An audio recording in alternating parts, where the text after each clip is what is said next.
Hi guys, welcome back to the channel. So if you own an Arrma vehicle with the Spektrum Stx2, you'll understand that this thing absolutely sucks, which is why we got this bad boy. Let's get straight into it.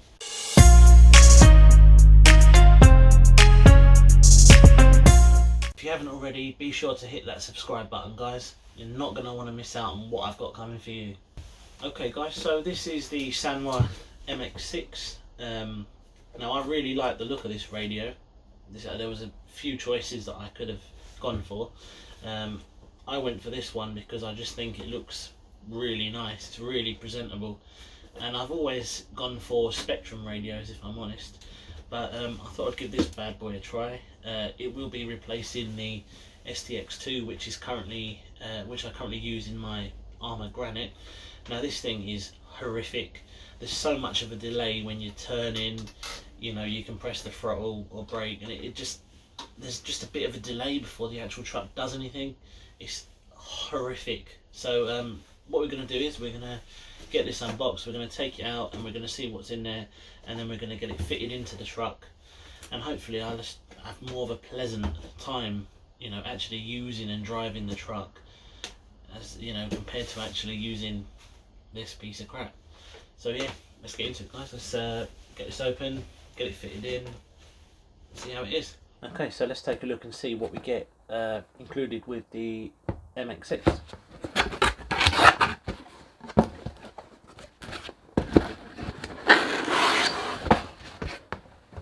Just put that there for a moment. So you do get a user manual.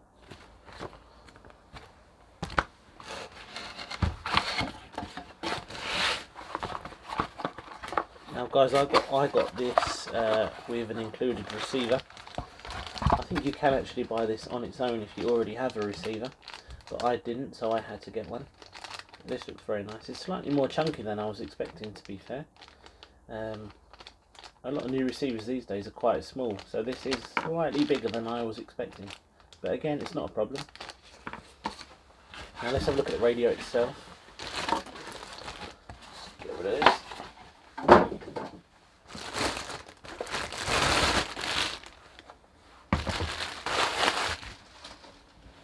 Okay, so first impressions, this does feel really, really nice.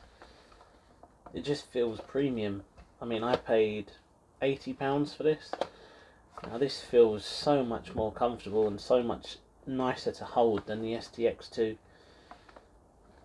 I think this is really gonna be a joy to use, guys. I have to be honest. Yeah. So yeah, again, you don't get a huge amount of things in the box, which is to be expected. You get your receiver, your radio, and a user guide.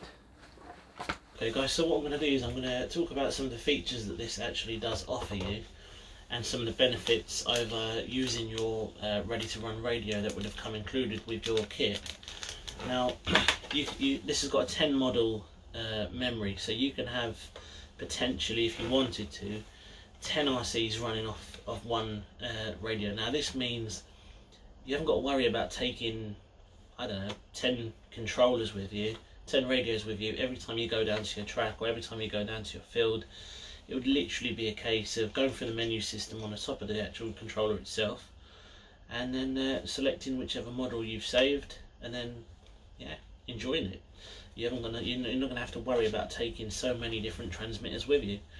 Now, not only does this have a 10 model memory, but it has the ability to display the model name which you save yourself on the actual LCD on the top of the transmitter. You also have some nicer features as opposed to the ready-to-run radio. You've got endpoint adjustment, you've got exponential anti-lock brakes, you can adjust all the trims, you know, that's a standard sort of thing anyway. You have sub-trim, and it even has a voltage monitor as well. Now this does require 4 AAs, and they go in there, and yeah, so I'm quite excited to get this set up, switch it on, and to have a look at how it actually is. So let's not waste any time, let's get straight into it.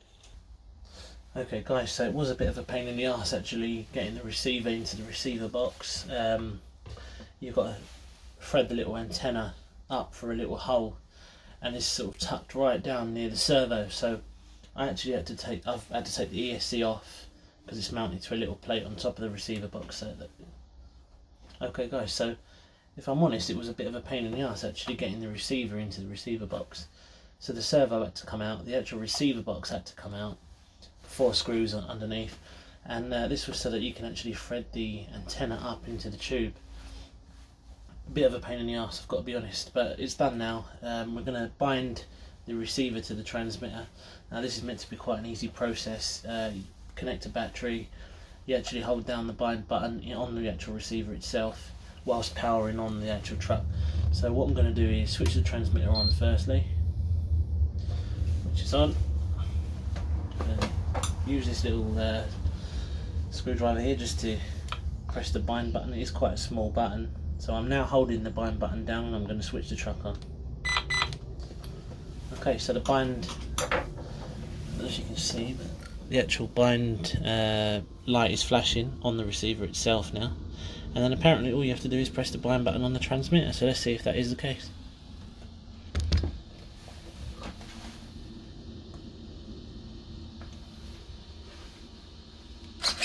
Oh wow, that was really simple.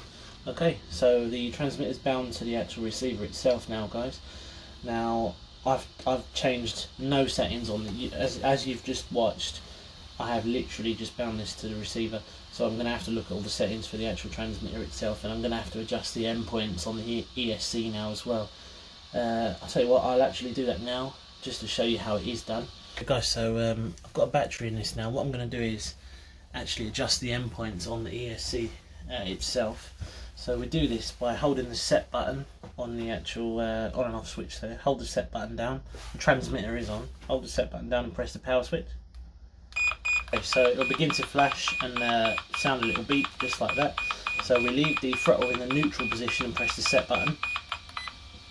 One green flash there, and then what we're going to do after that is pull the throttle all the way to the full throttle position.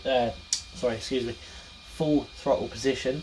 So all the way down, and then press the set button again.